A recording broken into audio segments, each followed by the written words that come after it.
Hey everyone, Elliot from Auto Care here. We're going to be changing the front pads on this Vauxhall Vivaro. As you can see, we've got the wheel off ready to go.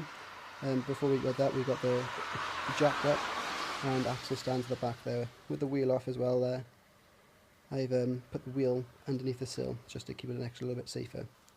Let's get on with it. Your first thing first with brakes, as you've got the wheel off, you want to check your spring and your shock for any sort of perishment or anything like that. Really, you check the brake hoses and your joints and everything. Make sure, because if it fails, you want to know beforehand rather than your shock snapping while you're on the motorway or whatever. Once you're happy with everything, then move on to your brake change. As you can see with the inspection hole here, you can see the pads here and the disc next to it. I'd like to change the pads when the friction material is the same size or smaller than the backing plate. As you can see, it's not there. It's all gone. We're all metal to metal. It's grinding, it's causing all sorts of noises, so we need to get these off now and put some new.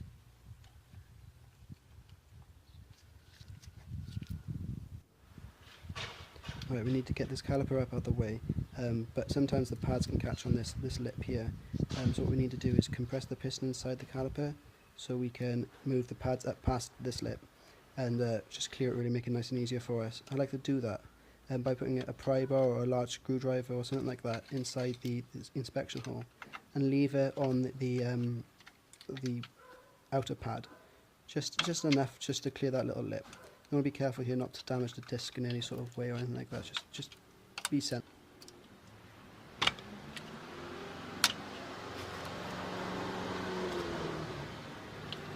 You can see there's a bit of movement in there now, so we should be able to get it up past there. Now undo these two bolts that hold it onto the carrier, and then just lift it off. So you get your 12mm and just crack them off and then slacken them off.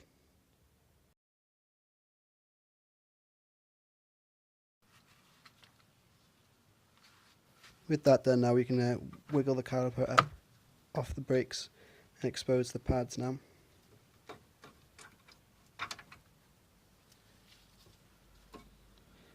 Now you want to secure up on the spring or up out the way so you're not putting pressure on the brake hose. I'll show the hose in a minute, but I use a bungee cord. You can use sort of, I was using for a while a bit of old brake pipe. Here's the pipe here. You don't want to damage that, so get it up any way you can with a coat hanger or whatnot. Just make sure you're not putting any strain on that. Now remove these pads, and then you want to give the meeting surfaces a good clean. You can use a wire brush or wire brush on a drill or anything like that sort of thing, as long as it cleans it. I'm going to use a file because I find it more abrasive and gets the rust off. Good and solid.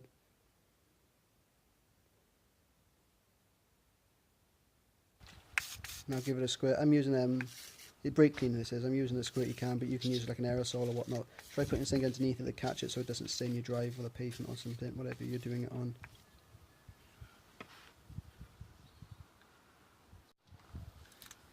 And take these pins out. They're covered in grease, so you don't want the grease to dry up, so give the old grease a good clean off. And then I'm using this red rubber grease. It's designed for rubber, and it's going to not cause it to swell like copper grease or something like that would. So just put a bit on the end and then just smear it through and reinstall it. Yeah, some people say you have to reinstall it in certain ways. Just do it whatever way you want, as long as it's in there properly and it's not binding it, sliding freely. Just push it back onto it, see that it's moving, and then do the same process on the bottom.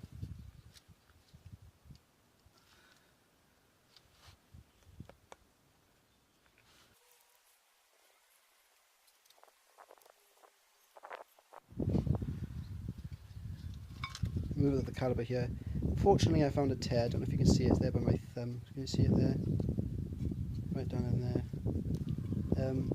Yeah, which isn't good. It's allowing dust into the seals and things like that, so it will shorten the lifespan of the caliper.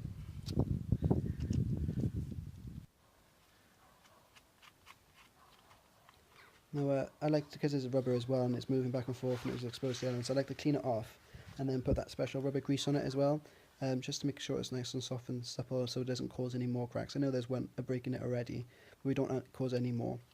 So if you just allow it to be more flexible by rubbing this grease into it. Try to get it all as round as far as close as you can.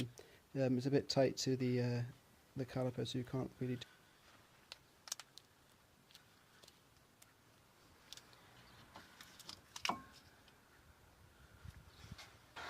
We need to push these pistons back with this brake round rector. A lot of people do it with a G-clamp or a big screwdriver, whatever's easiest for you. I like to do this because it allows it to flow in easier. I do it as well. I put, because it's a twin part, I'll put a brake pad in between it. It allows them both to be pushed in together. Sometimes you'll find that if you push one in and then you've got to push the other one, and it pushes the other one back out, and it's a bit of a pain in the bum. So if you just do it all together as one with the brake pad.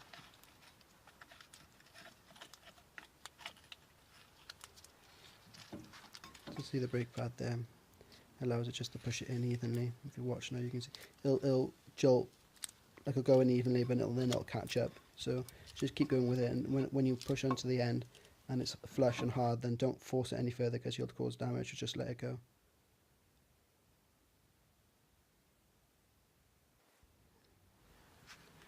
And let's put these pads on. I'm going to put a bit of what's called Caratech.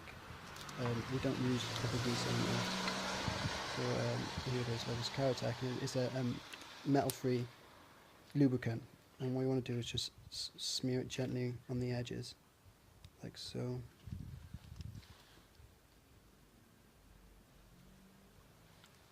What you're just aiming for the contact surfaces. We don't want to put it on the back of the pad, this bit here, because well, that's actually an anti-rattle shim. Some people put copper grease or whatever on there, but it's not needed. That's an anti-rattle shim or an anti-squeal shim, so you don't need to put it on there anymore. That's designed for it not to do it.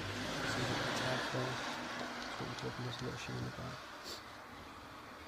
See, there's the tab there holding it on.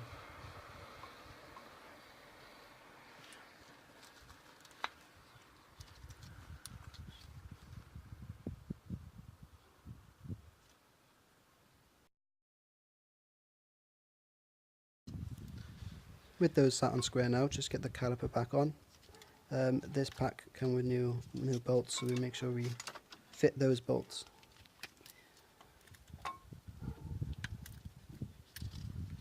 Just make sure everything lines up and is in the right place.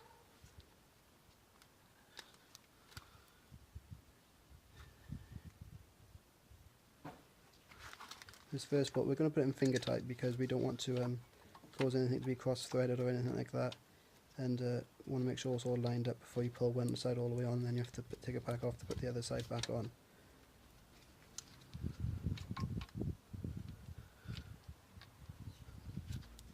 Once it's on a couple of threads and you're happy with everything, then move down onto the bottom one.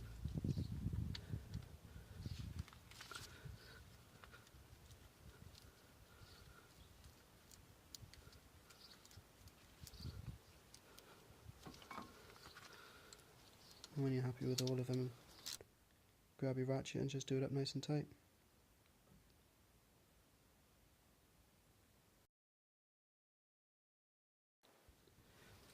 Now these are done up and they're nice and secure, and they're not going to fall off or anything like that.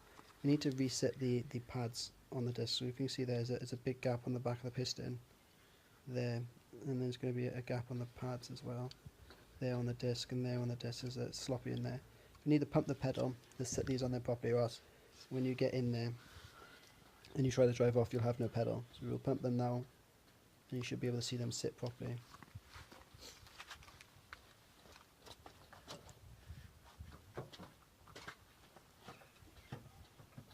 There we are. See the caliper pull into place. And the discs are touching onto the pads now, so you'll have a pedal there ready when you're ready to go. And do the other side on the other side, and we're all set to go. It's great. If you enjoyed the video, like and subscribe. Thanks guys.